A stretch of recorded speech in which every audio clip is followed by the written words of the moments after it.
Hill പാലസിൽ നിന്ന് ഇറങ്ങുമ്പം നമ്മൾ കുറേ സാധനങ്ങൾ കണ്ടു, നമ്മൾ കുറേ കാര്യങ്ങൾ കണ്ടു, കുറേ രാജാക്കന്മാരെ കുറിച്ചിട്ട് അവരുടെ കുറേ കാര്യങ്ങളെ കുറിച്ചിട്ട് ഒക്കെ കണ്ടു. എന്ത് തോന്നുന്നു ഒരു അഭിപ്രായം? ഇവിടെ ഒരു പോരായ്മ ഉണ്ട്. എന്തായിരിക്കും ആ പോരായ്മ? ഹിസ്റ്ററിയിലാണെന്ന് തോന്നുന്നു. വായിച്ചു നോക്കിയപ്പോൾ എനിക്ക് അത്ര ശരിയായ കാര്യമായിട്ട് തോന്നുന്നില്ല. ഇവിടേക്ക് ഒരു സംതിങ് ഉണ്ട്. എനിക്ക് തോന്നുന്നു നമ്മളൊക്കെ ജീവിച്ചതിനേക്കാൾ നമ്മളൊക്കെ കുറച്ചുകൂടെ ബെറ്റർ ആയിട്ടാണ് ജീവിച്ചതെന്ന് എനിക്ക് തോന്നുന്നു. ഇപ്പം നമ്മൾ ഏറ്റവും സാധാരണക്കാരൻ ജീവിക്കുന്നത് പോലും കുറച്ചുകൂടെ ബെറ്റർ ആയിട്ടുള്ള രീതിയിലാണ്. നിങ്ങൾ പൈസ കൊടുത്ത് ഹിൽ പാലസ് വന്നിട്ട് നിങ്ങളിതൊന്ന് കാണുമ്പോൾ നിങ്ങൾക്ക് മനസ്സിലാവും ഇതൊക്കെ എന്ത് ജീവിതമായിരുന്നു. അവർ പോലും അടിമകളായിരുന്നു എന്ന് എനിക്ക് തോന്നിപ്പോയി. ആരൊക്കെയോ വന്ന് ഭരിക്കുന്നു, അവരാണ് ഇവർക്കുണ്ടെന്നുള്ളതേ ഉള്ളൂ. ആർക്കൊക്കെയോ വേണ്ടി ഇവർ കുഞ്ഞുങ്ങളെ ഉണ്ടാക്കുന്നു, ആർക്കൊക്കെയോ വേണ്ടി കല്യാണം കഴിക്കുന്നു. വിവാഹം പോലും പല രീതിയിലാണ് കിടക്കുന്നത്. ചിലർക്ക് നായന്മാരെ കഴിക്കാം, ചിലർക്ക് നമ്പൂതിരിയെ കഴിക്കാം. അത് ഓപ്ഷനല്ല, ചിട്ടയാതൊക്കെ. ഒരു കോമഡി ഇവിടെ ഉണ്ടാകുന്ന ആണുങ്ങൾക്ക് ഈ പറയുന്നത് പോലെ നായർ സ്ത്രീകളെ കല്യാണം കഴിക്കാം, പക്ഷെ കല്യാണം കഴിക്കുന്ന സ്ത്രീകളെ വീട്ടിൽ കൊണ്ടുവരാൻ പാടില്ല. പിന്നെ ഇവിടെ നിന്ന് ആരും അങ്ങോട്ട് പോയി കല്യാണത്തിന് ആരും അങ്ങോട്ട് പോവില്ല. പിന്നെ അത് എന്ത് കല്യാണമാണ്? സ്വത്തും ഇല്ല, സ്വത്തും അവരുടെ മക്കൾക്കൊന്നുമില്ല. നീത്തിയാരമ്മ പെണ്ണുങ്ങളുടെ കാര്യം അതിലും കഷ്ടം. അവർക്ക് നമ്പൂതിരിമാരെ കിട്ടത്തില്ല. ആദ്യം ഒരു നമ്പൂതിരി കെട്ടും, വേറെ നമ്പൂതിരിക്ക് കെട്ടാം, എത്ര വേണമെങ്കിലും നമ്പൂതിരിമാർക്ക് കെട്ടാം അവരുടെ ഇഷ്ടത്തിനനുസരിച്ച്. പക്ഷെ കുറച്ച് പവറുള്ള ഒരു സ്ത്രീ ആ കുറിയെടുത്ത് താത്രി മാത്രമേ ഉള്ളൂ. ഉള്ളതിൽ അത് ഭേദം നല്ലതായിരുന്നു. അവർക്കേ ഉള്ളൂ ചരിത്രം. ഹിൽ പാലസിൽ വന്നിട്ട് എനിക്ക് തോന്നിയ കാര്യം, ഞാൻ നിന്ന സ്ഥലത്ത് കുറിയെടുത്ത് താത്രി എന്ന് പറഞ്ഞൊരു സ്ത്രീ നിന്നിരുന്നു. അവർ ഈ ഉണ്ടാക്കി വെച്ച എല്ലാ പണ്ടാര കൂത്തുകളെ ഒരു പൊളിച്ചെഴുതിയിട്ടുള്ളൊരു സ്ത്രീയായിരുന്നു എന്ന് എനിക്ക് തോന്നുന്നു.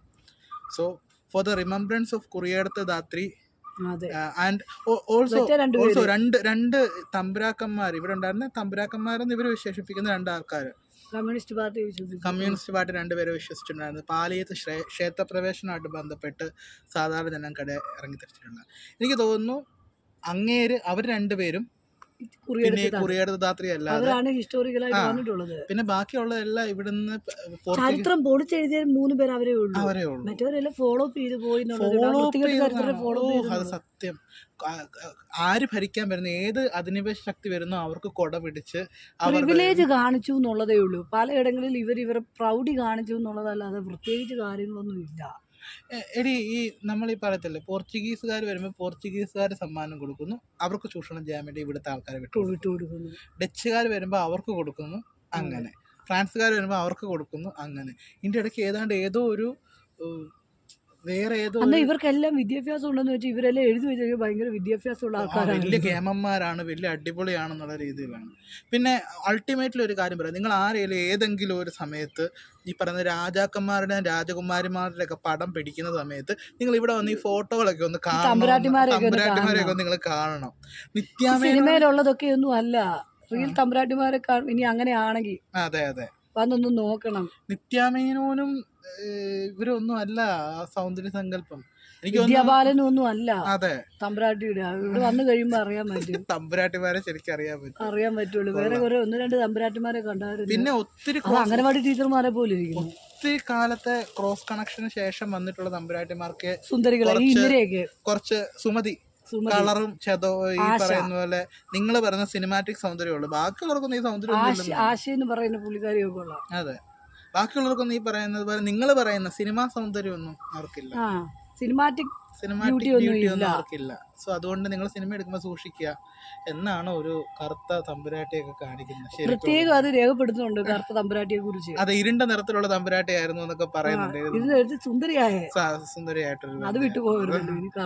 അപ്പം നിങ്ങൾ ഹിൽ പാലസിൽ വരിക, കള്ളത്തരങ്ങളൊക്കെ അറിയാൻ പറ്റിയ ഒരു സ്ഥലം. വെറുതെ ചരിത്രമൊക്കെ വായിച്ചു നോക്കുക, ഫോട്ടോ ഒക്കെ ഒന്ന് എടുത്ത് നോക്കുക. പിന്നെ ഇവിടെ എന്താ നടന്നതെന്ന് നിങ്ങൾക്ക് ഇഷ്ടമുള്ള രീതിയിൽ ഒന്നും എഴുതി തിരിക്കണമായിരുന്നു. കാര്യം വാളിന്റെയും പരിചയം കഥ പറയായിരുന്നു മതി. ഇവിടെ ഉള്ള ആയുധാഭ്യാസം ഒന്നും അഭ്യസിപ്പിക്കത്തില്ലായിരുന്നു എന്നൊക്കെയാണ് എഴുതിയിരിക്കുന്നത്.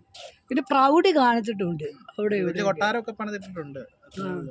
പക്ഷെ ജീവിതം അന്തസത്തയില്ലാത്ത ജീവിതമാണ്. നമ്മളെയൊക്കെ പോലെ ഫാമിലിയിൽ നിന്നൊന്നും പറയാൻ പറ്റത്തില്ല. തോന്നിയ പോലെ കൂത്തഴി ജീവിച്ച ആൾക്കാരാ.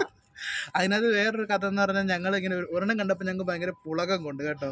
അയിത്തവും തീണ്ടലും ഒക്കെ ചെയ്തോണ്ടിരുന്നൊരു കൊട്ടാരത്തിലൊക്കെ ഞങ്ങൾ ടിക്കറ്റ് എടുത്ത് വന്നിട്ട് ഞങ്ങൾ അവിടെ നിരങ്ങി. ഞങ്ങൾ അവിടെ ഞങ്ങൾ കേറില്ലെന്നാണ് വിചാരിച്ചത്. ഞങ്ങൾ കേറുമെന്ന് പറഞ്ഞ രീതിയിലാണ്. നല്ല രസമായിരുന്നു.